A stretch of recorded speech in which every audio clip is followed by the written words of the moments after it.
지금 이 시각 여러분이 주목할 만한 이슈 살펴보겠습니다. 한국은행 금융통화위원회가 올해 첫 통화정책 방향회의에서 기준금리를 3%로 동결했습니다. 정치 리스크로 인한 성장 하방 위험이 커진 데다 환율까지 높아 결국 기준금리를 동결한 건데요. 이외에도 물가 상승 우려, 미국 연준의 낮은 금리 인하 가능성이 고려됐습니다. 윤영섭 기자의 보도입니다. 한국은행이 연 3%인 기준금리를 동결했습니다. 가장 큰 이유는 정치 리스크로 인한 성장 하방 위험과 환율 변동성입니다. 특히 최근 원달러 환율이 1,400원대 중후반으로 높은 상황에서 원화 가치가 떨어져 환율이 더 상승할 가능성을 고려한 겁니다.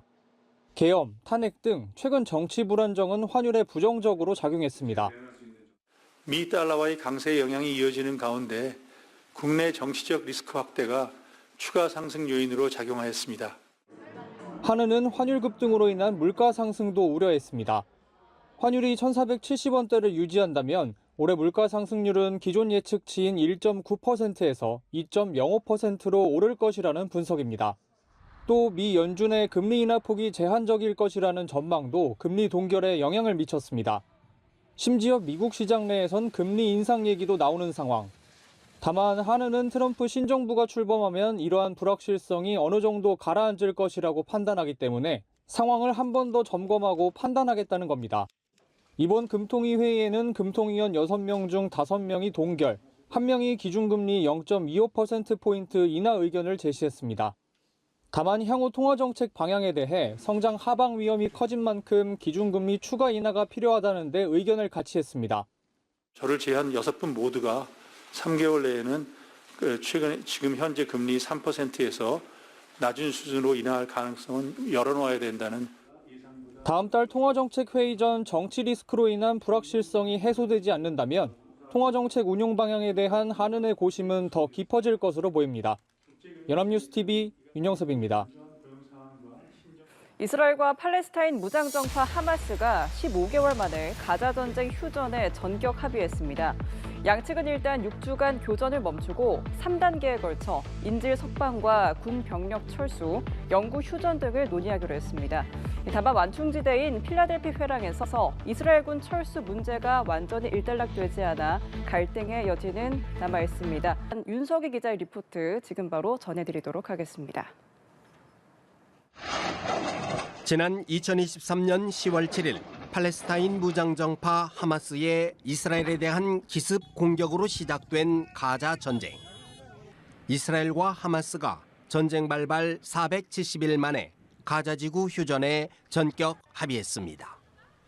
يسر دولة قطر وجمهورية مصر العربية والولايات المتحدة الأمريكية الإعلان عن نجاح جهود الوساطة المشتركة بوصول طرفي النزاع في قطاع غزة إلى اتفاق بشأن.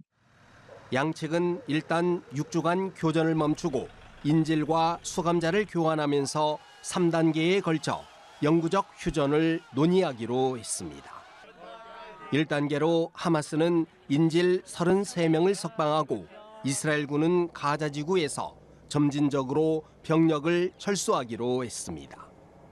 이후 영구적 휴전을 위한 2단계 논의가 진행되며 3단계에 이르면 중재국과 UN 감독 아래 가자 지구 재건에 들어간다는 계획입니다. 합의안은 이스라엘 내각 투표를 거쳐 오는 19일쯤 발효될 것으로 보입니다. Here it is a very, very tough decision.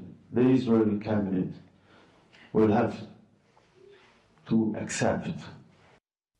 하마스는 이날 성명을 통해 중재국에 감사한다며 이번 합의는 중대한 전환점이 될 것이라고 밝혔습니다. 베냐민 네타냐후 이스라엘 총리는 도널드 트럼프 대통령 당선인과 조 바이든 대통령에게 감사의 뜻을 전했다고 밝혔습니다. Thank you. Folks, credit for this, Mr. President, you or Trump? Is that a joke? Oh, thank you. 다만 완충지대인 필라델피 회랑에서 이스라엘군 철수 문제가 완전히 일단락되지 않아 갈등의 여지는 남아 있습니다. 양측은 지난 2023년 11월에도 일주일간 휴전에 합의했지만 합의 위반 등을 이유로 교전이 재개된 바 있습니다. 연합뉴스 TV 윤석입니다. 지난해 11월 함께 근무하던 여성 군무원을 살해하고 시신을 훼손해 유기한 혐의로 기소된 육군 장교 양광준 기억하실 겁니다.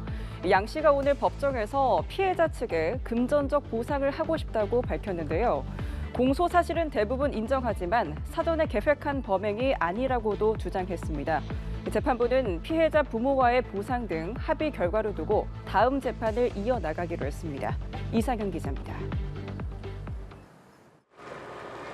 지난해 11월 강원도 화천군을 발칵 뒤집어 놓았던 현역 육군 장교 양광준의 살인 및 시신 손괴 사건. 양 씨는 함께 근무했던 피해 군무원과의 내연 관계가 들통날 것으로 보이자 끔찍한 범행을 저질렀습니다. 구속 기소된 양 씨는 두 번째 공판에서야 뒤늦게 반성하며 보상 의사를 밝혔습니다. 거기서 이제 재산을 정리가 되면은 그 재산을 피해자 측에다 다 주고 싶어 해요. 그래서 그런 절차를 좀 밟으려고 하고 있죠. 자신이 작성한 반성문을 피해자 측에게 전달해달라고 재판부에 요청하기도 했습니다. 하지만 재판부는 이를 전달하는 건 재판부의 일이 아니라며 자신의 변호인을 통해 접촉할 것을 권유했습니다. 공소사실과 관련해서는 다툼의 여지는 크게 없을 것으로 보입니다. 이번 공판에서 양광준 측 변호인은 공소사실 대부분을 인정했습니다. 다만 계획적 범행이 아닌 우발적 범행이었다고 주장했습니다. 재판부는 양 씨가 피해자 부모에게 보상 등 합의를 제안한 뒤 그 결과를 두고 오는 3월 6일 다음 재판을 이어나가기로 했습니다. 연합뉴스 TV 이상현입니다. 최근 가짜 구스다운 패딩 논란이 벌어져 소비자들을 놀라게 했는데요. 한국소비자원 시험 결과 이번에는 구스다운 매트리스 중 일부 제품이 기준에 부적합한 것으로 확인됐습니다. 거위털 표시를 하려면 거위털 비율이 80%를 넘어야 하는데 대부분을 오리털로 채워넣고 버젓이 거위털이라고 광고한 제품도 있었습니다. 박지훈 기자입니다. 시중에서 판매되고 있는 구스다운 매트리스 6종입니다. 모두 구스다운 명칭을 사용하고 있지만 구스 기준에 맞지 않는 매트리스도 있습니다. 거위털 표시를 하려면 거위털 비율이 80%를 넘어야 하는데 한 제품은 하부에 35.5%만 거위털을 사용하고 나머지는 오리털 등을 채워 넣었습니다. 한국소비자원은 시험을 통해 이렇게 기준에 맞지 않는 구스다운 매트리스를 찾아냈습니다. 거위털이 오리털보다 생산량이 적습니다. 그래서 상대적으로 거위털이 오리털보다의 고가의 좀 더 따뜻한 소재라고. 해당 업체는 표시 및 제품 공정을 개선하고 2023년 3월 생산 제품의 소비자 불만에 대한 환불, 교환을 진행하기로 했습니다. 솜털, 깃털 비율을 뜻하는 조성 혼합률에 대한 평가도 이뤄졌습니다. 구스다운 제품에 사용되는 거위 솜털과 깃털인데요. 솜털이 부풀면서 따뜻한 공기를 잡아두고 깃털은 단단한 지지층 역할을 합니다. 6개 제품 중 2개 제품에서 솜털 비율이 표시된 수치보다 다소 낮게 나타났습니다.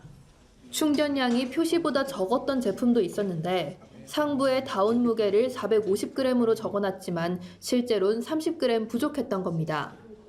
해당 업체들은 라벨 표시를 수정하기로 했습니다. 한편 6개 제품 모두 안전이나 위생 기준은 충족하는 것으로 나타났습니다. 연합뉴스 TV 박지훈입니다.